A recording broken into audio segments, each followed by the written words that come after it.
오늘 장을 돌아보고 내일 장의 성공 주파수를 올리는 시간 글로벌 증시 투나잇. 안녕하세요. 진행의 장희진입니다.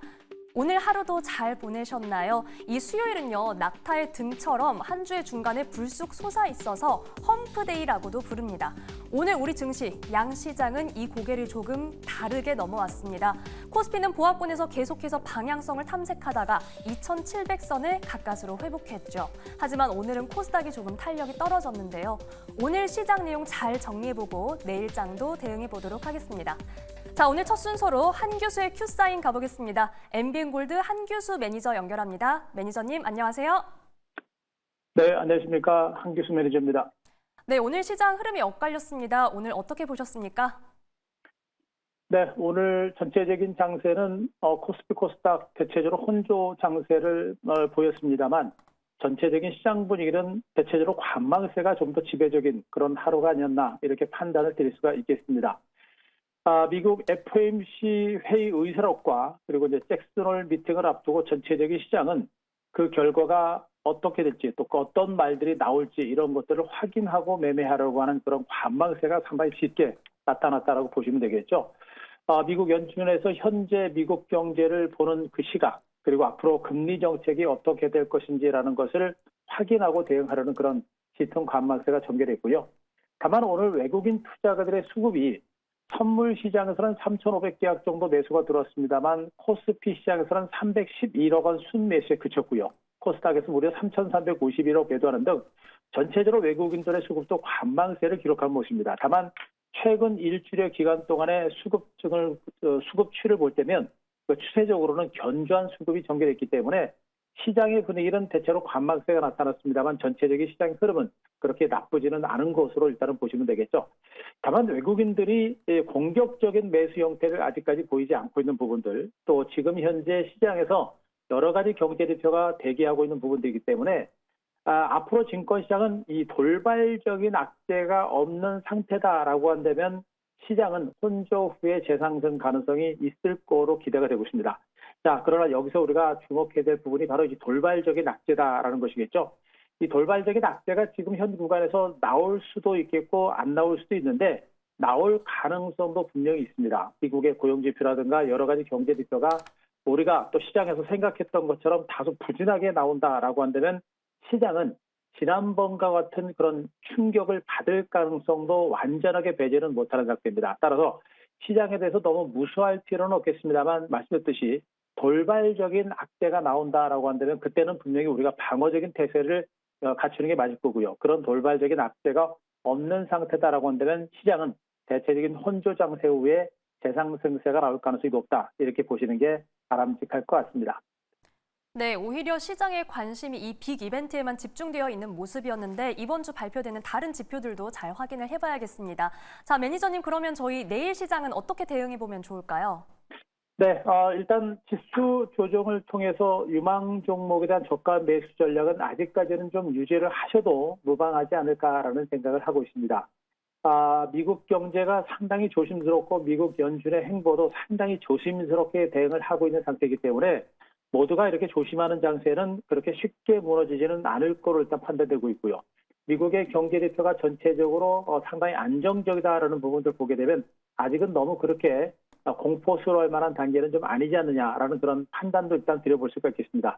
때문에 언급드렸듯이 돌발적인 악재가 나올 가능성도 그렇게 높지는 않다라는 부분들을 보게 되면 아직까지는 일부 유망 종목에 대한 저가 매수 관점의 대응 전략은 유지를 하셔도 될 거로 보고 있고요. 지금부터 우리가 봐야 될 부분들은 2분기 실적이 아니라 이제 3분기 실적으로 가야 되겠죠. 3분기에도 실적이 좋아질 수 있고 그리고 3분기에도 업황이 호전될 수 있는 그리고 모멘텀이 살아있는 이런 종목들을 좀 중심으로 좀 보시는 게 좋을 것 같고요. 대체적으로 반도체 종목분들의 실적은 3분기에도 계속해서 호전될 것으로 일단 시장에서는 기대를 하고 있습니다. 때문에 시장이 크게 큰 폭의 하락 조정 없이 기간 조정 후에 재상승에 나선다고 한다면 삼성전자라든가 하이닉스 같은 대표적인 반도체 종목분들이 전반적인 장세를 이끌어갈 가능성이 높기 때문에 그 부분에 대해서 관심을 갖는 게 좋겠고요. 조선주들도 여전히 실적에 대한 기대치가 여전히 큰 상태입니다. 단기적으로 올라서 지금은 대체로 쉬어가는 과정들은 전개되고 있습니다만 전체적인 지수 하락 조정장에 비해서는 상당히 견조한 모습이 나오고 있죠. 그만큼 기업 가치가 탄탄하고 실적 호전에 대한 기대감이 있는 상태입니다. 그래서 조선주들도 기관주 중에 재상승 가능성이 있는 섹터가 아닌가를 판단이겠고요. 은행주들과 증권주, 보험주들도 자, 정부의 기업 밸류와 관련된 그런 재료들이 살아있고 실적에 대한 실적 대비 저평가된 또 양호한 실적들이 계속해서 발표가 되고 있어서 이들 금융주들도 여전히 양호한 흐름이 계속해서 전개되고 있습니다. 따라서 이들 금융주들도 우리가 계속해서 관심을 가질 만한 그런 섹터라고 보시면 되겠고요. 지금 이제 전기차 관련주들과 이런 종목들도 바닥권에서 움직이는 그런 모습이 나오고 있는데요. 중장기적인 관점에서는 이 전기차 관련주들 그리고 같은 섹터의 전고체 배터리 관련주들 이들 종목들도 중장기적인 관점에서는 우리가 계속해서 관심을 가질 필요가 있는 섹터들로 말씀드리도록 하겠습니다. 네, 모멘텀이 살아있는 섹터 위주로 관심 가져보도록 하겠습니다. 이번에는 큐사인 포트폴리오 종목 보유 전략 점검해 보겠습니다. 자, 어떤 종목부터 살펴보면 좋을까요? 네, SK 하이닉스부터 살펴보도록 하겠습니다. 자, 주가가 저점 찍고 단기간에 참 많이 올랐죠. 120일 이평선 위에 올라섰고요. 그리고 20일 이평선이 하락세에서 횡보세로 반전하면서 눌림을 주고 재반등에 나설 수 있는 그런 여건들이 좀 만들어지고 있는 것으로 일단은 기대를 해볼 수가 있을 것 같습니다. 다만 지금 현재 하이닉스에 대한 외국인 투자가들과 기관들의 수급이 조금 약화되고 있습니다. 기관들의 매물이 상당히 강한 가운데 외국인들의 수급이 좀 약화되고 있는 모습이어서 지금 당장의 강한 반등은 쉽지는 않을 거로 보여집니다. 다만 역시 이제 3분기 실적에 대한 기대치가 있다는 측면으로 보게 되면 시장이 무너지지 않는 선에서는 하이닉스 같은 종목은 기관주 중에 재상승 가능성이 조금은 더 높지 않을까라는 그런 기대감도 가져볼 수가 있겠죠. 그래서 현재 SK하이닉스는 굳이 물량을 털어낸다라는 관점보다는 보유하는 전략 그리고 충분한 기간 주종을 보이고 나서 재반등의 시도가 될 때는 그때는 한 번 정도 다시 한번 저가 매수를 해볼 만한 이런 종목으로 말씀드릴 수가 있을 것 같습니다. 자, 그리고 이제 2차 전지 관련주 중에 오늘 드디어 삼성 SDI가 강한 상승세를 연출을 했습니다. 자, 주가의 상승폭이 근래 들어서 가장 큰 폭으로 반등세가 나면서 5.6%. 긴 시간 동안 30만 원 초반에서 바닥을 다졌던 종목인데 올해는 거래량도 74만 주까지 크게 늘어났고 주가도 강하게 양봉이 나타났기 때문에 본격적인 반등에 대한 기대감이 좀 큰 상태입니다. 기관과 외국인도 매수가 들어왔고요. 다만 이 정도의 매수와 이 정도의 강세로 계속해서 본격적인 상승을 기대하기는 어렵겠고요. 2차 전지 전반에 걸쳐서는 그동안 장기 수의 낙폭 과대에 따른 부분들 그리고 미국 대선에서 해리스 부통령의 지지율이 트럼프를 앞다고 있다는 그런 소식, IRA 폐기에 대한 우려감이 줄어드는 것이죠. 이런 것들이 지금 이런 것들이 2차 전지 관련주의 반등세를 이끌어낸 것으로 보고 있어서 일단 2차 전지는 바닥을 쳤다는 관점에서 계속해서 긍정적으로 보실 필요가 있겠고요. 삼성 SDI는 여기다가 전고체 배터리 관련된 성장 모멘텀이 있기 때문에 우리가 지속적으로 관심을 가질 만한 종목으로 말씀드리도록 하겠습니다. 자, 마지막으로 하이트 진료를 말씀드리겠습니다. 하이트 진료는 바닥 탈출에 지금 쉬어가는 과정들이 전개되고 있는데 요즘 장세가 기업들의 실적이 좋아졌음에도 불구하고 주가가 그렇게 빨리 가지 않습니다. 그래서 약간은 속도 조절하면서 주가가 올라갈 수 있는 가능성이 높기 때문에 지금 현재 하이트 진료는 K 소주 열풍이 지금 동남아 국가를 주시로 계속해서 확산되고 있고 그에 따라서 실적 증가세가 상당히 가파르게 진행됩니다. 여기다가 기관과 외국인들의 매집이 진행되고 있는 만큼 조만간에 또 한번 신고가를 가는 그런 흐름이 나올 가능성이 높기 때문에 하이트질러 같은 이런 종목들도 우리는 여전히 저가 매수 관점의 대응 전략은 해볼 만한 종목으로 말씀드리도록 하겠습니다. 네, 이렇게 SK 하이닉스와 삼성 SDI 그리고 하이트 진로까지 만나봤습니다. 이번에는 많은 분들이 기다리시는 큐사인 내일장 관심 종목 들어보겠습니다. 내일장 어떤 종목 살펴보면 좋을까요? 네, 자 오늘은 제가 은행주를 한번 준비를 했습니다. 지난번에 제가 이제 메리츠 금융지주라는 대표적인 밸류업 관련주를 여러분께 소개를 드렸고요. 이 메리츠 금융지주도 연일 주가가 미미하게 신고가를 기록하는 강세가 나오고 있죠. 그만큼 지금 현재 증권시장에서는 기업 밸류업과 관련된 종목들에 대해서 외국인 투자자들의 매매가 상당히 강하게 응집되어 오고 있는 그런 모습이겠고요.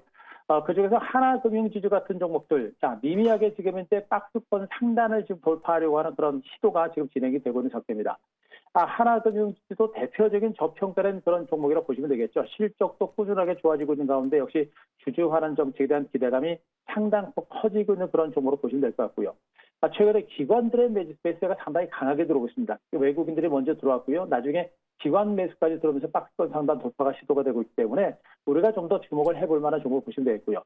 하나금융지주뿐만 아니라 최근에 은행주들과 증권주, 보험주 등 금융주가 모두가 동반 상승세를 기록하고 있는데 이들 종목들은 역시 이제 최근에 환율이 급락세를 보이고 있죠. 환율 하락에 따라서 수혜주로까지 분류가 되고 있는 그런 모습이기 때문에 이들 금융주들의 반등세가 일회성보다는 아직은 추세적인 반등세가 좀 더 나올 수 있는 가능성이 좀 크지 않을까라는 그런 기대를 좀 해볼 수가 있습니다. 자, 12개월 선행 PR이 5배 정도, 그리고 PBR은 0.4배에 불과한 절대적으로 저평가된 그런 종목이기 때문에 정부의 기업 밸류업과 관련된 재료가 계속해서 부상이 되면서 추가적인 랠리가 나올 가능성이 높기 때문에 우리가 이 종목에 대해서는 역시 한번 더 관심을 가질 만한 종목으로 보시면 되겠습니다. 자, 최근에 단기적으로 올랐고요. 지금 박스권 상단에 근접했기 때문에 매수단가를 조금 낮춰서 매수단가 65,000원 제시를 드리고, 목표가는 박스권 상단 돌파할 가능성이 높다고 보고 있습니다. 그래서 목표가 72,000원, 그리고 손절가 61,500원을 제시를 드리도록 하겠습니다.